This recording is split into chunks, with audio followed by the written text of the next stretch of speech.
Missouri Child Abuse and Neglect Mandated Reporter Training. Protecting children by empowering mandated reporters.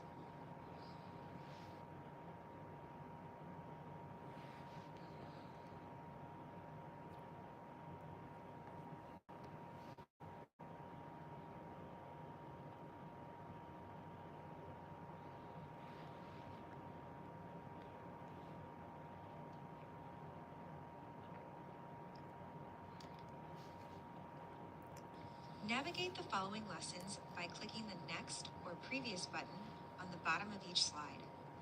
Allow for some time.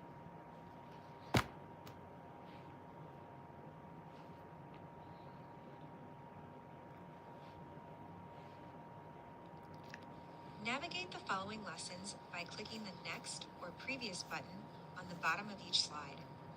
Allow for some time before clicking to assure all of the slide content is loaded.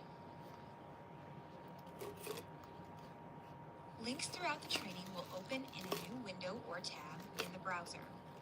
Return to the training by clicking on the training window or tab in the top of your browser. Please complete the 5 review questions at the end of each lesson. The quizzes are not graded, and questions may be repeated more than once.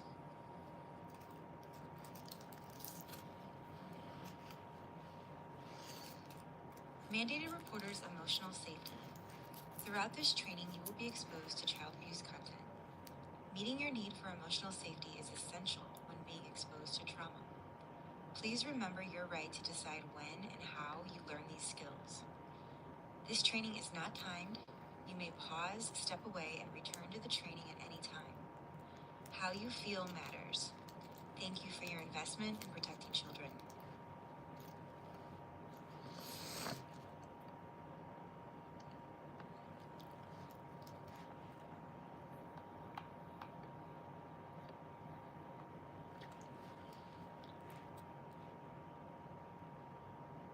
Partnerships.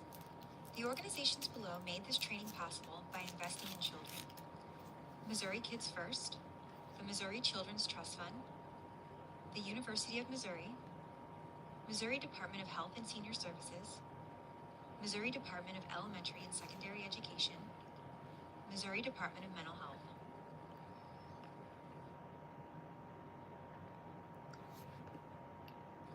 Missouri's Mandated Reporter Training.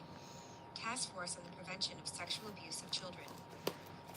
Welcome to Missouri's online Mandated Reporter Training, recommended and developed by the Task Force on the Prevention of Sexual Abuse of Children. This training should not be considered as legal advice. Specific legal advice concerning the Mandated Reporter Law should be directed to an attorney. In August 2013, Missouri's Mandated Reporter requirements changed. This training will provide up-to-date information about who is a mandated reporter under Missouri law, the legal responsibilities of mandated reporters, the indicators of abuse and/or neglect, how to respond to suspicions of abuse and/or neglect, and how and when to make a report to the Missouri Department of Social Services Child Abuse and Neglect Hotline Unit. Legal requirements of mandated reporters. How was y'all day today? Lesson 1. At the completion of this lesson, the mandated reporter will understand what Missouri law requires of mandated reporters, understand what protections Missouri law provides for the mandated reporter. Who is required to report? Physician, medical examiner, coroner, dentist, chiropractor, resident intern, nurse, psychologist, hospital or clinic personnel engaged in examination, treatment, care, or research of person, any other health practitioner. Hey Hicks, how you doing? How was your day today? Daycare Thank you for joining my live. Child care worker, juvenile officer, probation parole officer, jail detention center personnel, teacher. I gotta do this mandated reporter stuff for my job. Law enforcement official, it's gonna volunteer, be like 2 hours long. Community service program, or other person with responsibility for the care of children.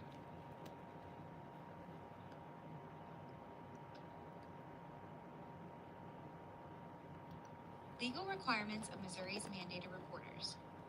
If a mandated reporter has reasonable cause to Thank suspect you. Thank you that a for child has subscribing to been my or channel. may I be really, subject truly to abuse or appreciate it. neglect, Thank you so or freaking observes a much. child being subject to Please conditions subscribe, or everybody. circumstances Your girl is trying to which would get reasonably result monetized. in abuse or neglect, that person shall immediately report to That the would be the division. best gift ever. Report to the division by calling the Missouri Child Abuse and How Neglect was you all's Hotline day going? 1-800-392-3738. What did you all do today? Mandated reporters can report non-emergencies online at dss.mo.gov.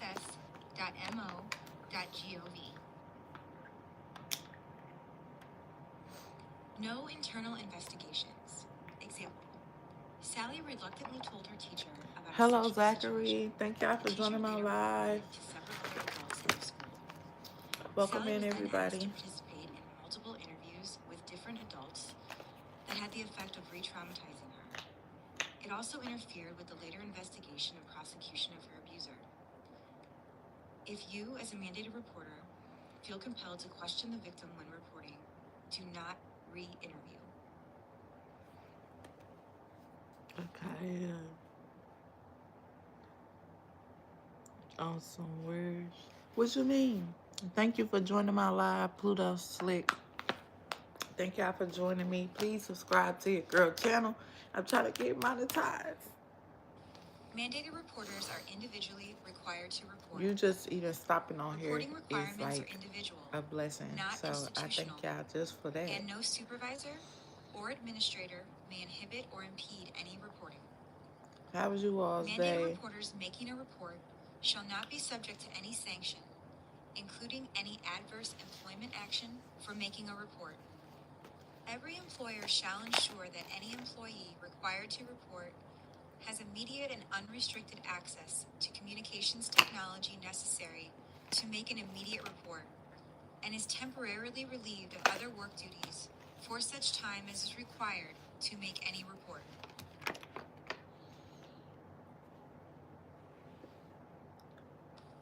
Mandated reporters in medical institutions. If two or more members of a medical institution who are required to report jointly have knowledge of a known or suspected instance of child abuse and or neglect, a single report may be made by a designated member of that medical team. Any member who has knowledge that the member designated to report has failed to do so, What you gonna eat? shall What you thereafter going to get to immediately eat? make the report. Mandated reporters working in medical institutions may make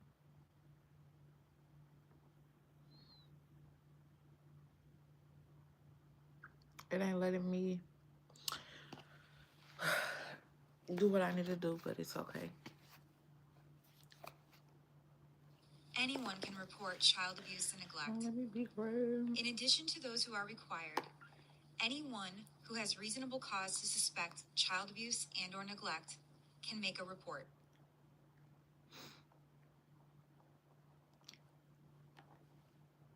Child death. All mandated reporters must report to a medical examiner or coroner when a child dies. Coroner and or medical examiner are responsible for contacting Children's Division when a child dies. Calls to law enforcement or juvenile office. Any person or individual required to report child abuse and or neglect may contact law enforcement or juvenile office. However, such report shall not take the place of reporting to the division.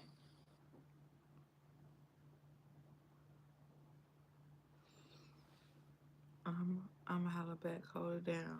All right. Additional considerations. Good faith and immunity. In the making of a report, in good faith, mandated reporters shall have immunity from any liability, civil or criminal, regardless of the outcome of the report. Immunity is lost only in cases of intentional false reports, bad faith or ill intent. Criminal liability for a false report only occurs when the false report is made intentionally. Failure to report. Any person violating any provision of Missouri's mandated reporter requirements is guilty of a Class A misdemeanor.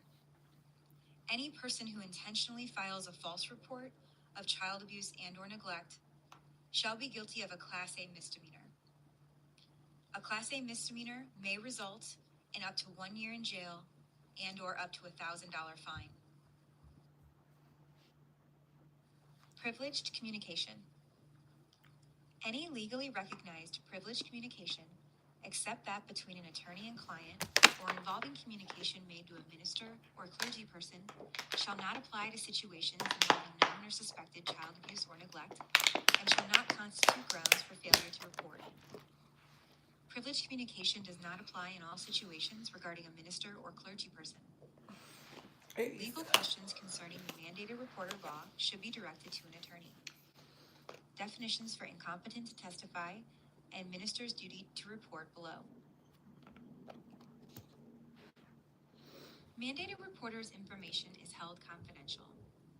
A mandated reporter may not make an anonymous report to the hotline. However, their name and personally identifiable information will be held as confidential. To do.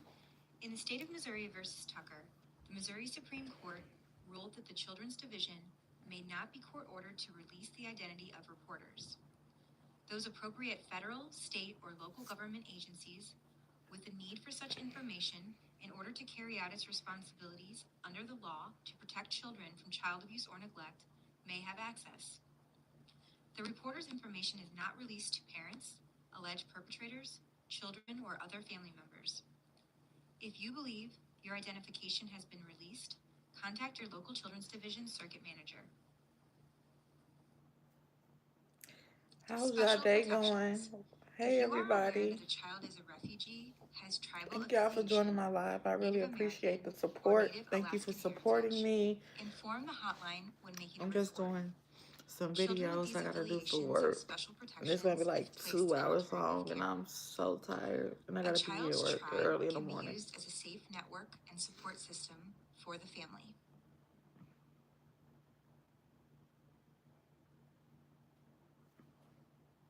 Training requirements for schools. All schools shall adopt and implement training guidelines and an annual training program for all school employees who are mandated reporters of child abuse and/or neglect. Components that must be included in teacher and employee training. Up-to-date and reliable information on identifying signs of sexual abuse in children and danger signals of potentially abusive relationships between children. I straight ate this whole thing. Emphasize the importance of mandatory reporting of abuse.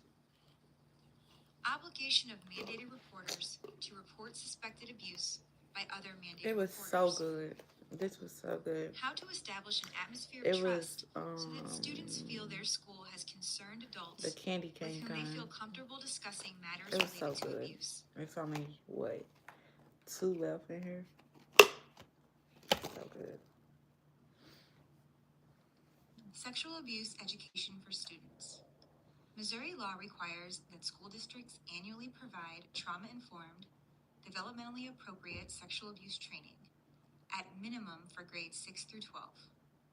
Training must include instructions providing students with the knowledge and tools to recognize and report sexual abuse, actions that a student who is a victim of sexual abuse could take to obtain assistance and intervention, and available resources for students affected by sexual abuse. Notice of Child Abuse and Neglect hotline number. Each public school and charter school shall post in a clearly visible location in a public area of the school that is readily accessible to students a sign in English and in Spanish that contains a toll-free child abuse and neglect hotline number, 1-844-CAN-TELL. Additionally, each school shall post signs containing the same information in all student restrooms in the school to allow for private access to the information by students.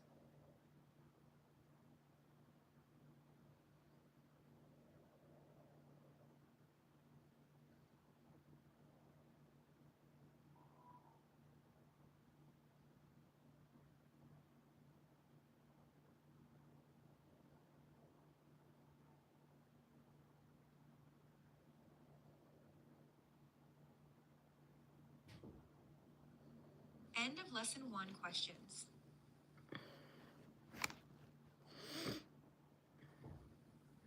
Question When a 1. mandated reporter has a reasonable cause to suspect that a child has been abused and or neglected, they must report when there is enough evidence to ensure that abuse and or neglect occurred, report directly and immediately to the hotline,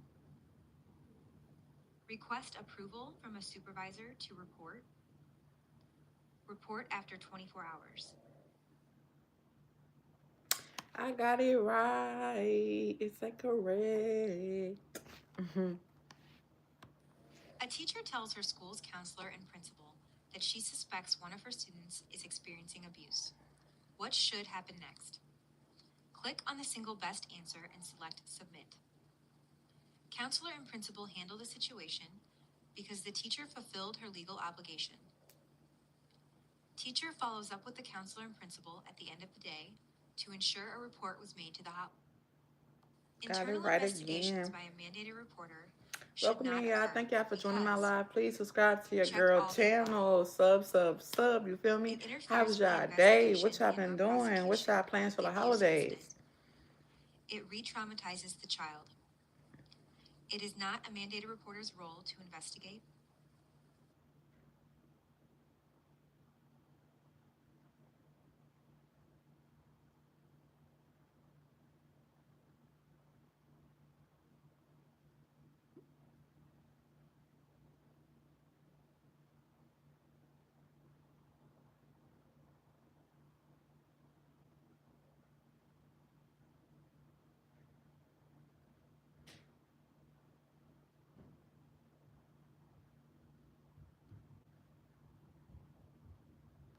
I Mandated got it right. reporters have fulfilled their legal requirement when they call law enforcement to report suspected child abuse and/or neglect. True or false? True.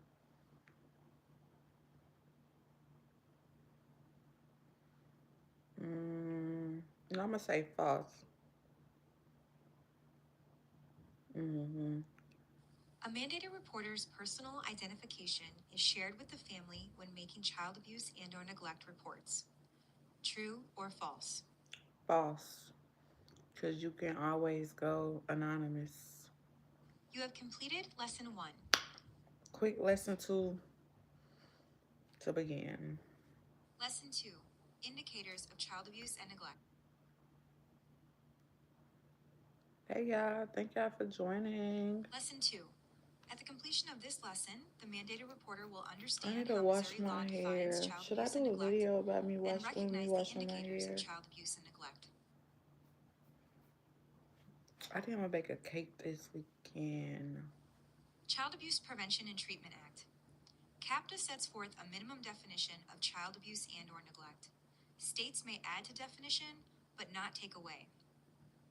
The minimum definition for childhood maltreatment established by CAPTA is any recent act or failure to act on the part of a parent or caretaker which results in death, serious physical or emotional harm, sexual abuse or exploitation, or an act or failure to act which presents an imminent risk of serious harm.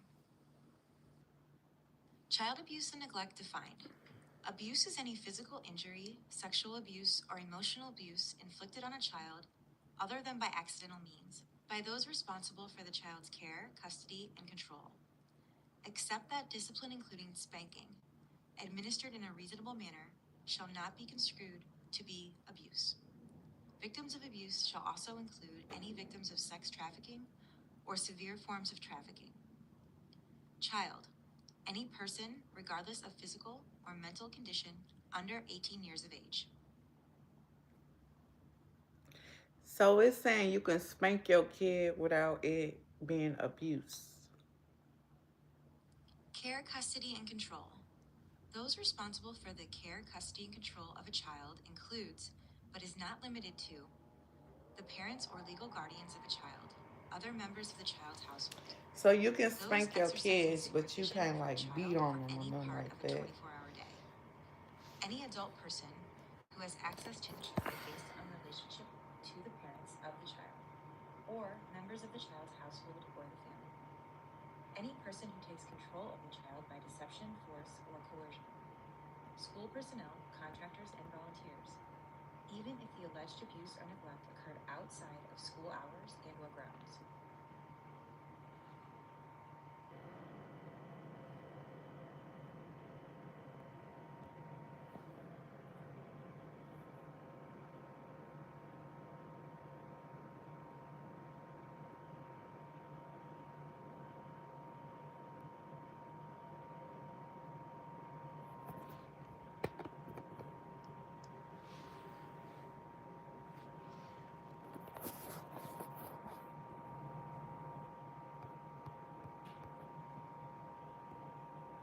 Cultural responsiveness, including religious or spiritual healing, spanking, gender-based identities.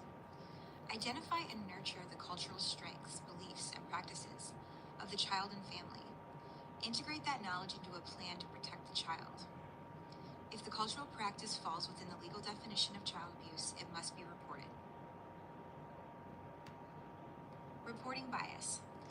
The exact same situation could get reported by one person and not reported by another. Implicit biases, left unchecked, can guide our decision making. Implicit bias, once identified, can be changed. Children of color were overrepresented in reports of suspected maltreatment by all groups of reporters.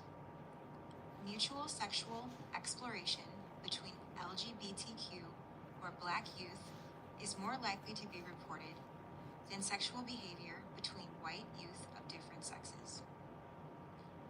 To avoid implicit bias when reporting, recognize stereotypes and/or untrue assumptions you may have regarding race, ethnicity, gender, sexuality, class, disability status, immigration status, religion, age, nationality.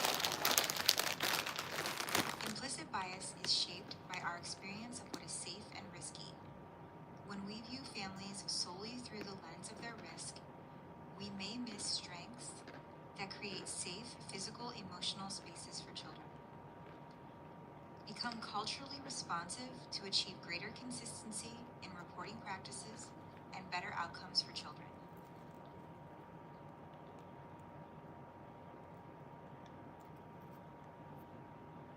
Recognizing the signs. Each child's signs and symptoms will vary, and it is not common for a child to have every indicator. Some children do not show any signs or symptoms.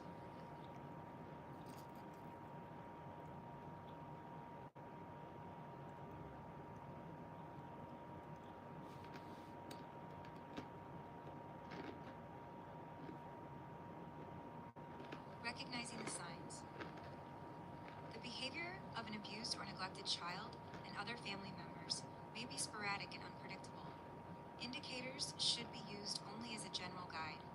The presence of indicators alone does not establish that child abuse and/or neglect has occurred.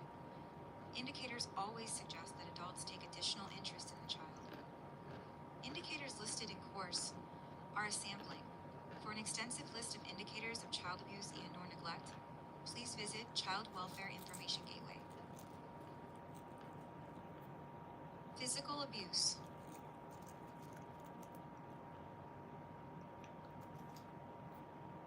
Physical abuse defined. Abuse means any physical injury inflicted on a child other than by accidental means by those responsible for the child's care, custody, and control. Except discipline including spanking, administered in a reasonable manner, shall not be construed to be abuse. Physical injury includes any bruising, lacerations, hematomas, welts, permanent or temporary disfigurement, loss or impairment of any bodily function or organ, which may be accompanied by physical pain, illness, or impairment of the child's physical condition.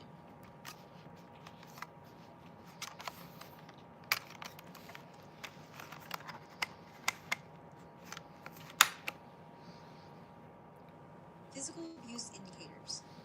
Behavioral indicators of physical abuse may exist independently or in conjunction with physical indicators. Consider the impact on the child and the possibility of physical abuse when the child has unexplained burns, bites, bruises, broken bones, or black eyes, has faded bruises or other marks noticeable after an absence from school.